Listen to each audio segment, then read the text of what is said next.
Selamat datang di channel Nabla Education. Oke teman-teman, ini adalah video bagian kedua dari pembahasan soal OSNK Fisika SMA tahun 2022. Di bagian yang pertama, kita sudah membahas 3 soal dan di video yang kedua ini kita mulai dari soal yang keempat ya. Jadi soalnya adalah sebagai berikut. Dua batang seragam yang identik A dan B masing-masing memiliki panjang L yaitu 13 cm dan massa M yaitu 150 gram yang sama ya. Karena identik maka bentuknya sama, massanya juga sama. Kedua batang disusun sehingga membentuk huruf T di mana pusat massa batang A berada di ujung batang B ya, seperti yang ditampilkan dalam gambar. Jika sistem batang tersebut diberi sudut simpangan kecil, maka frekuensi osilasi batang adalah titik-titik hertz. Oke ya, teman-teman, sebenarnya kalau teman-teman sudah menonton video soal latihan KSN ya, yang bagian yang keenam, yaitu video ini, maka sebenarnya soal ini sudah pernah saya bahas ya, tetapi di video ini kita menggunakan metode torsi.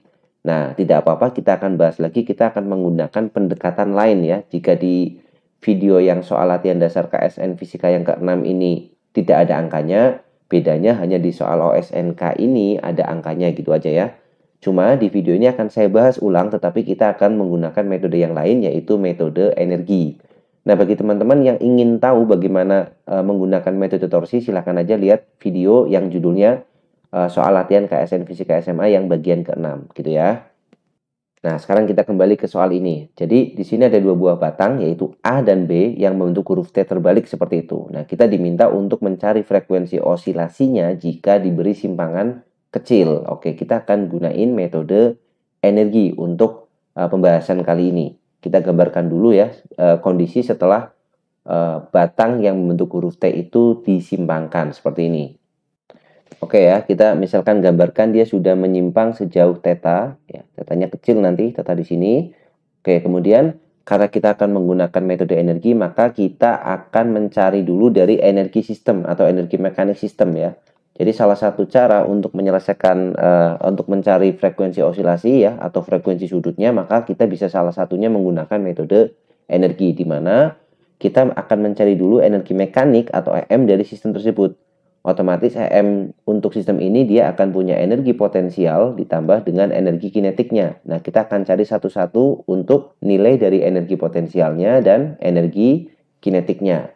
Oke, yang pertama kita akan mencari nilai energi potensial dari sistem tersebut. Nah, untuk lebih mudahnya kita cari dulu yang namanya pusat massanya ya, supaya kita tahu sistem itu sekarang pusat massanya di mana setelah dia tersusun membentuk huruf T seperti ini. Di video yang part 6 tadi ya, video yang bagian ke-6 sudah juga disebutkan bahwa pusat massa dari sistem ini ya, kalau teman-teman perhatikan itu nanti letaknya ada di seperempat dari panjang L-nya yang B ini ya. Jadi teman-teman bisa cek nanti videonya untuk bagaimana cara mendapatkannya ya. Jadi ternyata pusat massanya sistem itu ada di sini nih.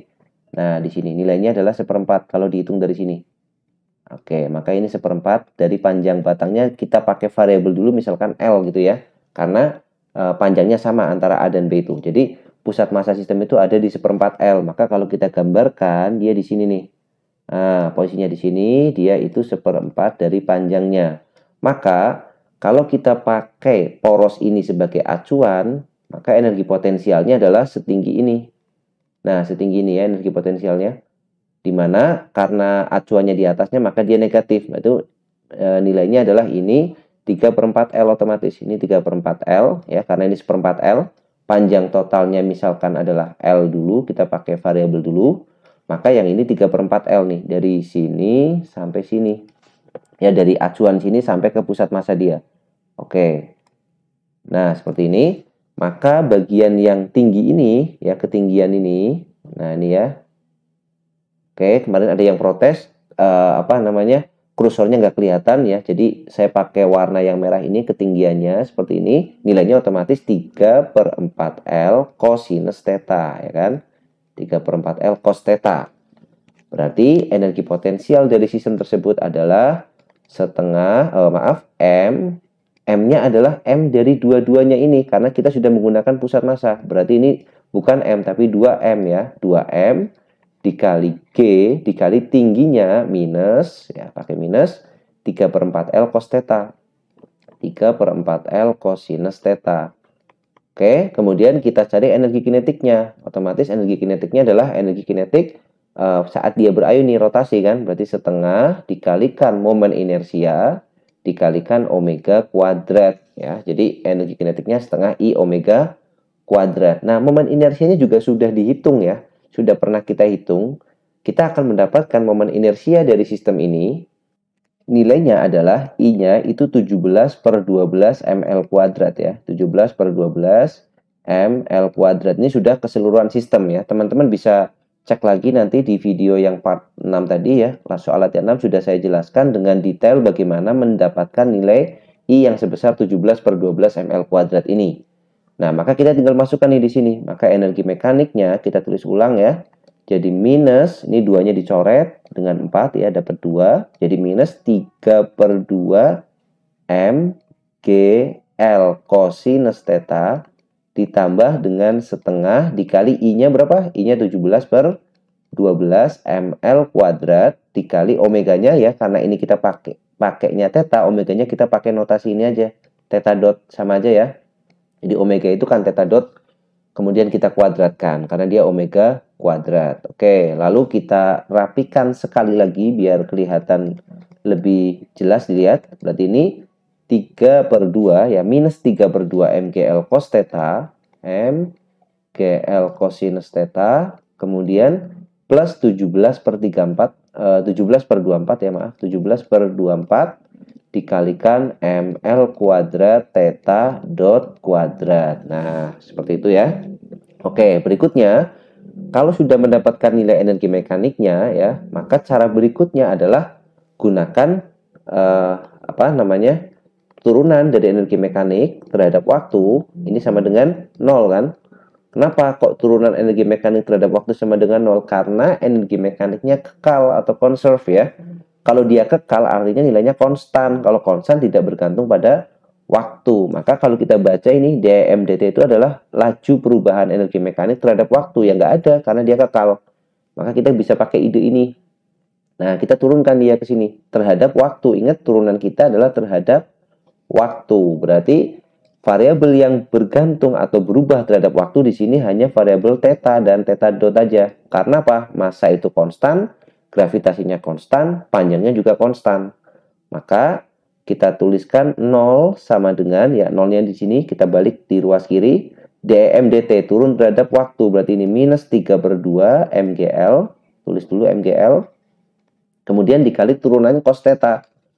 Turunan cos theta itu adalah min sin theta. Nah, karena turun terhadap waktu, maka tetanya juga turun. Turunan theta terhadap waktu adalah theta dot atau d theta dt itu sama aja.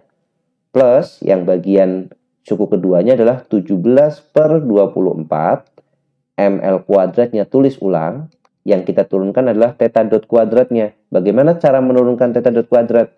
Kita menggunakan chain rule ya, atau aturan rantai.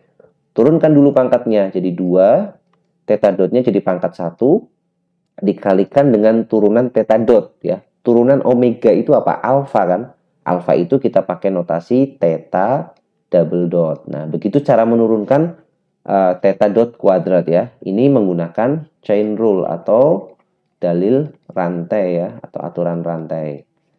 Oke, ini di matematika sudah dipelajari mestinya ya. Oke, berikutnya tinggal kita selesaikan ini dia persamaannya. 0 sama dengan kan, jadinya minus, kena minus jadi plus 3/2 mgl theta dot sin theta.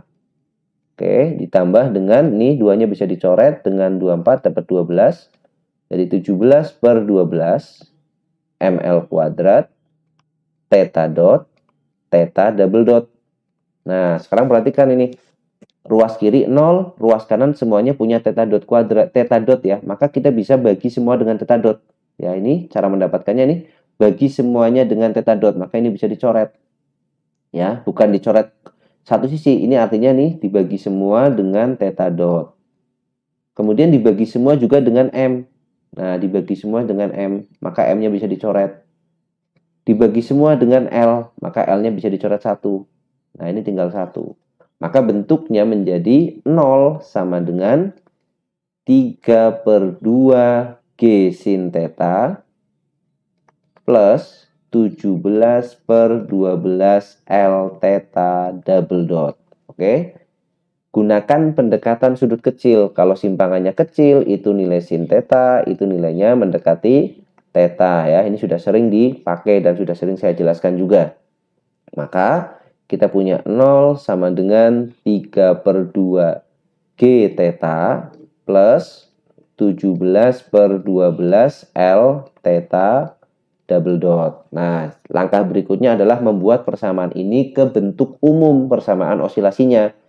Ya, jadi kita buat 0 sama dengan theta double dotnya disendirikan. Berarti theta double dot. Berarti supaya theta double dot sendiri ini plus 3/2 G tetanya harus dibagi dengan 17/12 L ya. 17/12 L seperti ini ya. Kita tulis dulu apa adanya seperti itu. Maka kita rapikan dia. Dia akan menjadi 0 sama dengan theta double dot plus, oke, 12-nya naik ini ke atas, jadi kita tulis dulu 3/2 dikali 12/17 dikali G per L ya, kali theta. Maka bisa kita sederhanakan nih, 2-nya dicoret, dengan 12 dapat 6. Maka hasil akhirnya kita bisa tulis 0 sama dengan theta double dot, kemudian plus 18/17 ya. 6 kali 3 kan 18 kan, per 17. Kemudian G per L theta. Oke. Bentuk yang terakhir ini adalah bentuk umum dari persamaan osilasi. Otomatis kita bisa tahu nilai omeganya, yaitu konstanta atau nilai yang ada di depan theta. Ini adalah nilai omega kuadratnya. Nah, berarti kita bisa punya nilai omeganya adalah omeganya sama dengan akar 18G dibagi dengan 17L. Nah, hasil ini juga sama kalau kita menggunakan metode torsi di video yang latihan 6 tadi. Berikutnya kita tinggal masukkan angka ya. Kalau kita lihat di sini, nilai omega itu tidak bergantung pada massa dari si batang itu, hanya bergantung pada gravitasi dan panjangnya. Maka yang dicari frekuensi di soal, berarti omega itu adalah 2pi dikali frekuensi sama dengan akar.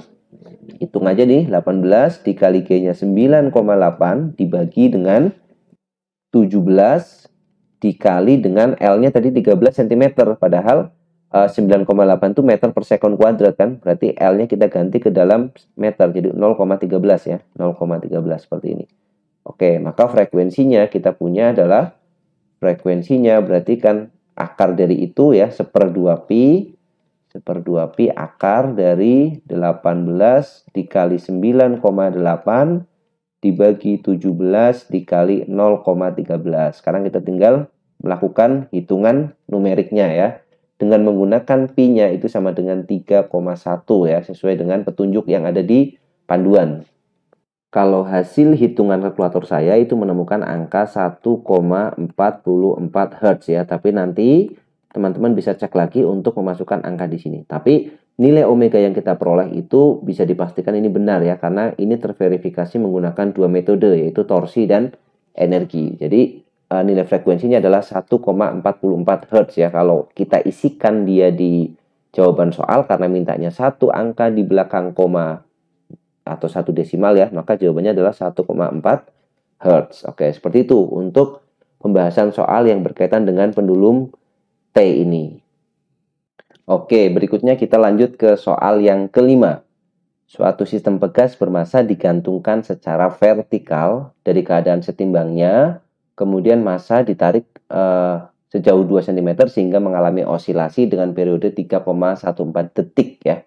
Apabila kemudian pegas disimpangkan sejauh 6 cm dari titik setimbangnya, maka periode osilasinya sekarang adalah detik ya.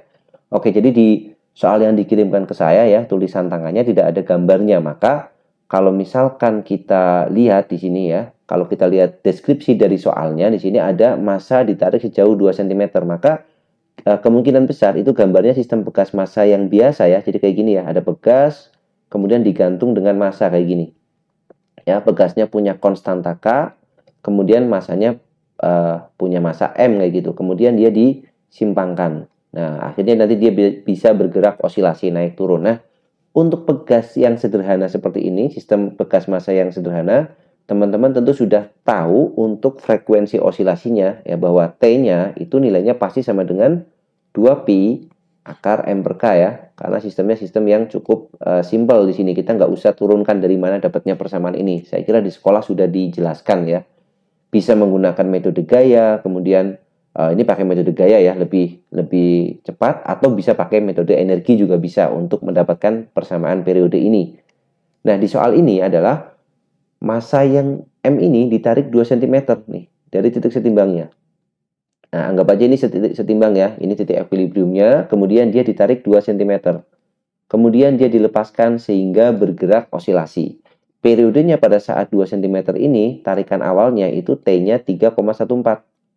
3,14 sekon atau detik ya. Kemudian si pegas itu masanya itu disimpangkan sejauh 6 cm. Nah, 6 cm ke bawah sini ya, misalkan sampai bawah sini. Nah, pertanyaannya pada saat dia disimpangkan ini yang warna merah 6 cm itu berapakah periode osilasinya? Kan seperti itu. Maka sebenarnya soal ini cukup mudah ya untuk kita kerjakan. Kenapa? Karena kalau kita lihat nih, periode pegas massa, sistem pegas massa ini hanya bergantung pada dua variabel ini.